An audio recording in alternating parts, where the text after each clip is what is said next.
O 4 diz assim: mas o Senhor mandou ao mar um grande vento e fez-se no mar uma grande tempestade, e o navio estava para quebrar-se.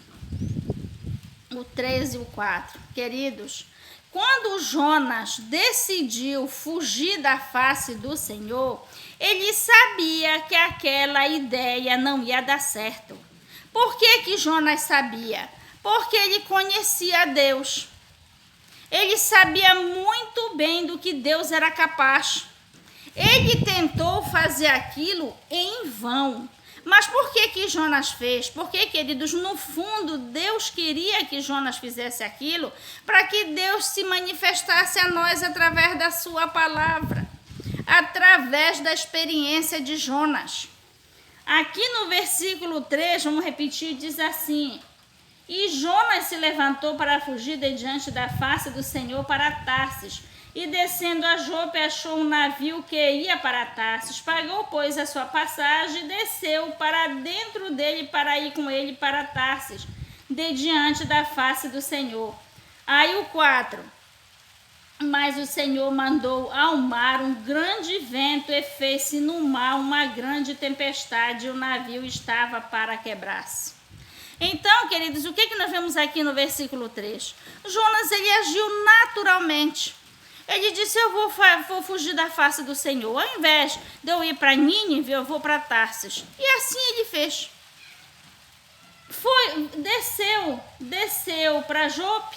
Chegando lá em Jope tinha um navio, ele embarca nesse navio e ele estava tão calmo, ele estava tão tranquilo, que ele desceu lá para o fundo do navio, deitou e dormiu. Como se ele mal soubesse que aquela ideia ia dar errado, que aquilo ia dar em nada. Mas o que foi que Jonas fez? Agiu como se tudo fosse dar certo.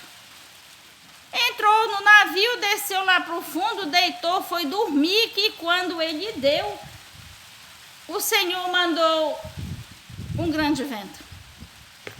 E detalhe, queridos, Deus permitiu, Deus mesmo fez com que Jonas dormisse. Porque o vento veio, agitou o mar, agitou o navio, fez o povo jogar tudo fora, de modo que o sono de Jonas era tão profundo que ele não viu nada disso. Ele só foi ver que algo estava acontecendo quando ele foi despertado. Agora imagine o tamanho desse sono, queridos. Que veio vento, veio tempestade, veio maresia, veio toda aquela agitação em cima daquele barco, o barco foi esvaziado e o Jonas não viu, não percebeu. Vamos para os versículos 5 a 7, que diz assim: então temeram os marinheiros e chamavam cada um ao seu Deus e lançavam no mar as fazendas que estavam no navio, para o aliviarem do seu peso. Jonas, porém, desceu aos lugares do porão e se deitou e dormia um profundo sono. E o mestre do navio chegou-se a ele e disse: que tens, dormente? Levanta-te, invoca o teu Deus, talvez assim Deus se lembre de nós para que não pereçamos. O 7 diz: e dizia cada um ao seu companheiro: vinde, e lancemos sortes para que saibamos por que causa nos sobreveio este mal. E lançaram sorte, e a sorte caiu sobre Jonas. Glórias a Deus. O que aconteceu aqui, queridos? Depois que Jonas, abrigado, dormia, veio o grande vento. E o que nós vemos aqui, queridos, nestes versículos 5 a 7? Que o vento, queridos, era sobremodo tão grande, tão grave, que aqueles homens, mesmo acostumados com o mar, mesmo acostumados com a tempestade, porque eles tinham uma grande experiência com o mar, eles eram conhecedores de tempestades, de ventos fortes, eles sabiam que aquilo acontecia, mas a coisa era tão sobrenatural que eles acharam logo que aquilo vinha de algum Deus, de alguma situação, de alguma coisa sobrenatural, porque era de uma maneira tão grande, tão forte, que não era normal. E eles logo procuravam cada um buscar com seu Deus, cada um buscar naquilo que acreditava, porque o negócio era de uma maneira realmente sobrenatural. Vamos ver aqui no versículo 8 a 9, queridos, apressando. 8 a 9, que diz assim: então lhe desceram o 7, e dizer a cada um seu companheiro: vinde, lancemos sortes para que saibamos por que causa nos sobreveio este mal. E lançaram sorte, e a sorte caiu sobre Jonas. Bom, queridos, vendo aqueles homens que aquilo não era normal, que aquilo só podia ser castigo de algum Deus sobrenatural, eles procuraram saber quem era que estava motivando aquela situação. Visto que aquilo estava vindo de algo sobrenatural, eles logo procuraram saber de quem estava partindo aquilo, né? Da parte de quem? Porque o Deus que estava fazendo aquilo, eles não sabiam qual era. Mas eles imaginavam, numa crença que eles tinham, que algum Deus, alguma pessoa ali servia a algum Deus que estava provocando aquela tempestade tão anormal. O que foi que eles fizeram? Lançaram logo sorte, né? Fizeram logo um sorteio para procurar saber de quem era aquele Deus que estava trazendo aquela situação para aquele navio. Fazendo isto, foi cair logo em cima de quem? De Jonas.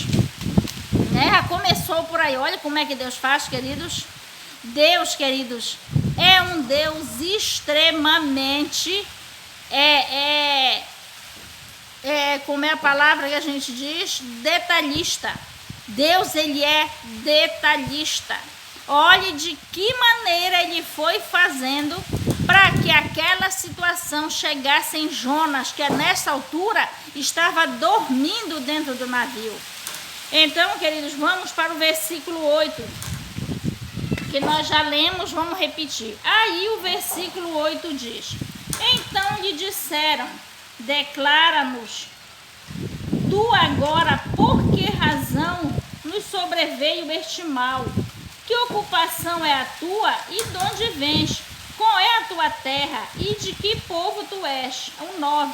E ele lhes disse: eu sou hebreu, e temo ao Senhor, o Deus do céu, que fez o mar e a terra seca. Estamos estudando aqui o 8 e o 9, queridos. Quando eles fizeram este sorteio, que o sorteio caiu em Jonas, eles procuraram saber logo quem era aquele cara, quem era aquele homem pelo qual estava vindo toda aquela situação sobre aquele navio. E eles logo fizeram aquele interrogatório: rapaz, quem é tu, né? Vem cá, quem tu és para que uma coisa dessa esteja acontecendo sobre nós? Quem tu és? Da onde tu vem? Que Deus tu serve? Quem é tu? Porque o que está nos acontecendo não é fácil não, não é coisa pouca não é coisa natural não, é coisa muito forte, muito grande, muito sobrenatural. O Deus que está fazendo isto é muito poderoso e agora nós vemos que isto vem de ti. E o Jonas logo diz: olha, eu sou hebreu, eu sou do povo de Israel, e vai logo descrevendo quem ele é.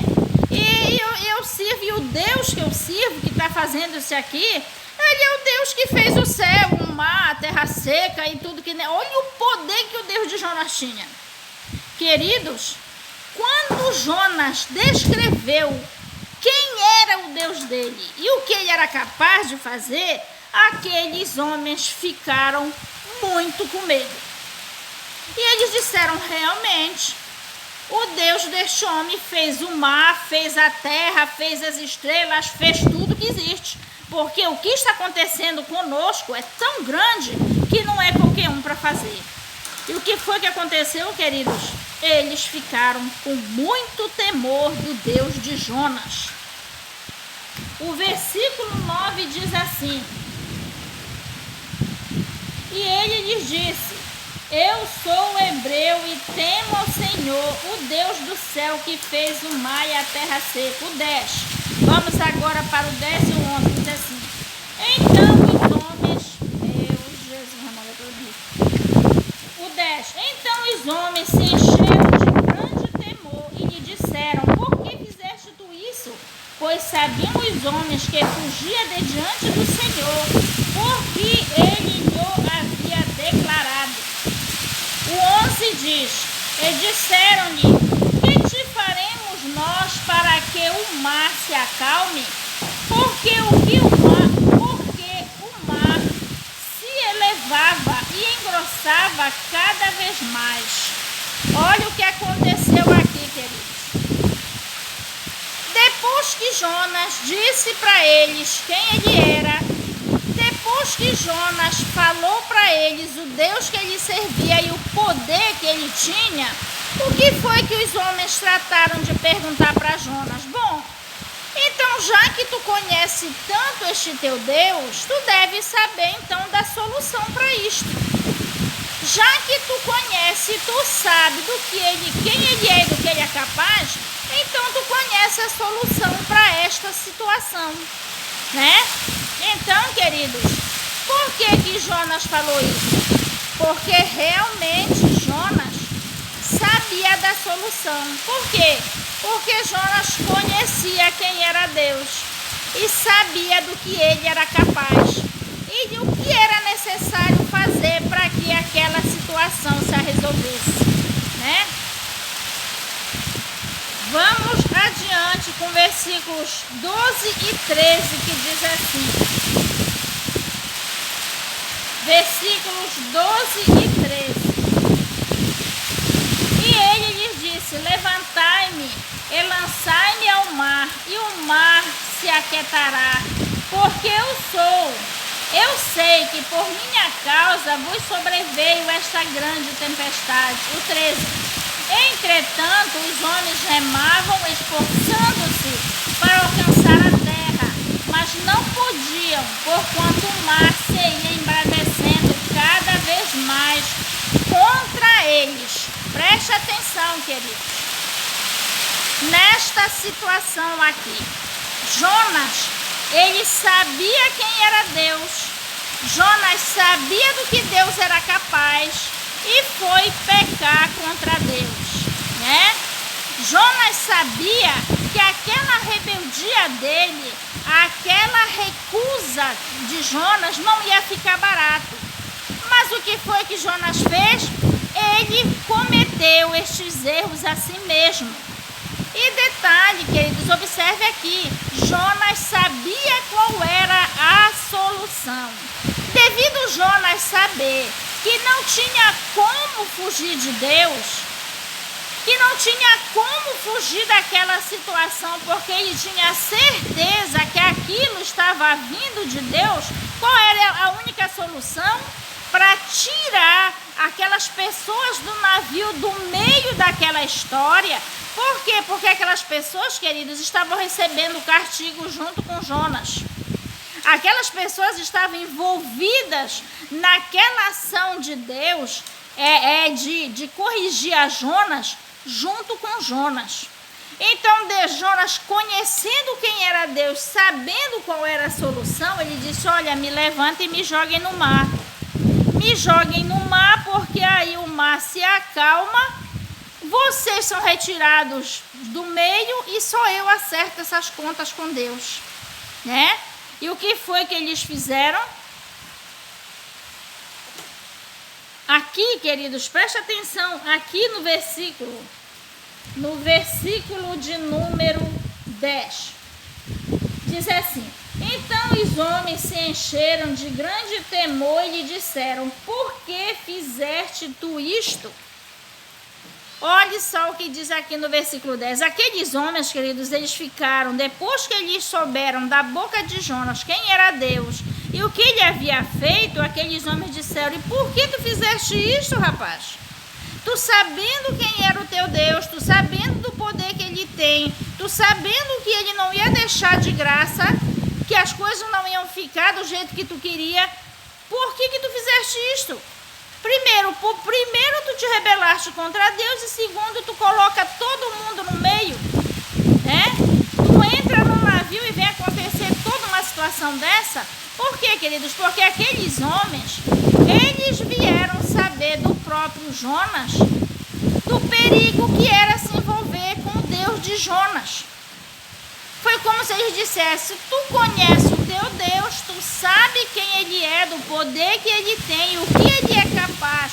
Quando ele quer corrigir uma pessoa e tu mesmo procuraste isto para ti e pelo fim acabaste envolvendo a todos nós, queridos, isso é o que acontece com aquele que mesmo conhecendo o poder de Deus, mesmo conhecendo a severidade de Deus, não leva Deus a sério.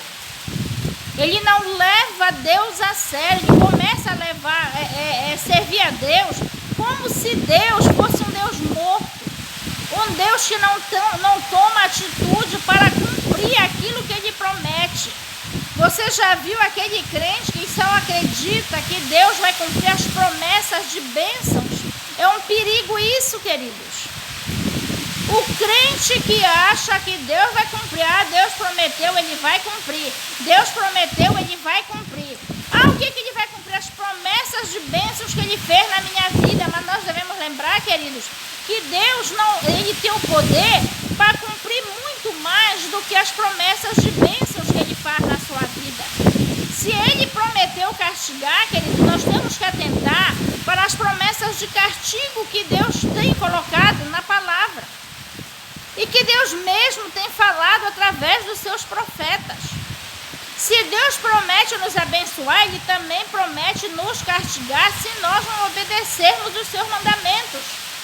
Mas o inimigo nos leva a dar ouvidos, a dar atenção, queridos, só às promessas de bênçãos. E não nos leva a dar atenção nas promessas de castigo que Deus tem para todo aquele que não cumpre os seus mandamentos, para todo aquele que não anda de acordo com a sua vontade, com a sua verdade. Nós temos que procurar conhecer, queridos, o Deus que nós servimos, porque você observa aqui pela história de Jonas que Deus estava muito presente, muito perto. Deus era tão presente, era tão de perto com Jonas, que Jonas sabia detalhadamente que tudo aquilo que estava acontecendo com ele era Deus que estava fazendo. Dado ao fato de Jonas ter recusado fazer aquilo que Deus estava lhe ordenando, ou seja, desobedeceu uma ordem de Deus. Jonas tinha certeza que aquilo estava vindo do próprio Deus. Por quê? Porque Jonas conhecia a Deus intimamente. Queridos, nós temos que ter cuidado com Deus. Porque Deus, ele é fiel, ele é verdadeiro. Ele amou, poder e justiça. A palavra dele não volta atrás. Temos que andar de acordo com a vontade de Deus para chegarmos aos céus, porque do contrário nós vamos chegar ao inferno. Deus prometeu, é fiel para cumprir. Ele vai cumprir as suas promessas para conosco, seja de bênção, seja de castigo. Vamos terminando aqui, vamos ler os versículos 14 ao 16, que diz assim. O 14. Então clamaram ao Senhor e disseram: Senhor, nós te rogamos, não pereçamos por causa da vida deste homem, e não ponhas sobre nós o sangue inocente, porque tu, Senhor, fizeste como te aprouve. E levantaram Jonas e o lançaram ao mar, e cessou o mar sua fúria. O 16. Temeram, pois, estes homens ao Senhor com grande temor, e ofereceram sacrifícios ao Senhor, e fizeram votos. Queridos, preste atenção nisso aqui. O problema era de Jonas, o problema era com Jonas. E naquela ocasião, aqueles homens já foram conhecer o Deus de Jonas através de Jonas. Imediatamente eles viram que aquele Deus era verdadeiro, que realmente aquilo vinha de Deus. Então o que eles fizeram? Eles mesmos clamaram a Deus. Eles mesmos vendo aquele grande poder, aquele tremendo poder, eles clamaram a Deus. E Deus imediatamente os ouviu. Deus os ouviu. Jonas foi lançado no mar e o mar se aquietou. Então, queridos, o que nós vemos aqui, encerrando este ensinamento muito rápido, que o nosso vídeo já está terminando, é este Deus, queridos, que nós servimos. É este Deus que quer ser conhecido neste mundo. É por isso que Deus está nos chamando para trazer este grande avivamento na face dessa terra. Porque este Deus de Jonas, queridos, extremamente poderoso, quer ser conhecido. Assim como aqueles homens que estavam no navio, como o povo de Nínive, que nós sabemos a sequência desta história. Jonas, por fim, ele foi e pregou em Nínive. E aquela cidade ouviu a palavra de Deus e se arrependeu. Então, queridos, o que é que Deus quer com isto? Deus quer dizer nesta tarde para nós que Ele quer se tornar conhecido. Aquilo que aconteceu com Jonas, queridos, já levou aquele povo do navio a conhecer o Deus de Jonas. E depois toda a cidade de Nínive, o que foi que aquele povo fez? Se arrependeu. Aquele povo conheceu a Deus, aquele povo passou a clamar por Deus. É isso que Deus quer nesses últimos dias. Por isso Deus está chamando a mim e a você, para que nós, assim como Jonas, levemos sobre a face da terra o evangelho do reino, o evangelho de poder, o evangelho que é capaz de mostrar ao mundo quem é Deus e o poder que Ele tem, para que as pessoas venham ao arrependimento pelas suas almas, pela sua salvação, para que as pessoas conheçam quem é Deus e venham entregar a sua vida em arrependimento a Deus. Porque o nosso Deus, queridos, é este Deus de Jonas, Deus capaz de fazer coisas tremendas, Deus capaz de fazer coisas tenebrosas. Portanto, queridos, este chamado está sobre mim e você, para que nós possamos levar sobre a face da terra o conhecimento deste Deus poderoso, capaz de fazer coisas tremendas. Glórias a Deus, querido, nós vamos encerrando este vídeo aqui, porque está caindo uma chuva muito grande, eu não sei se vocês estão ouvindo. Está caindo, chovendo muito aqui. Eu espero que você ouça com clareza a palavra que foi pregada aqui neste lugar. Vamos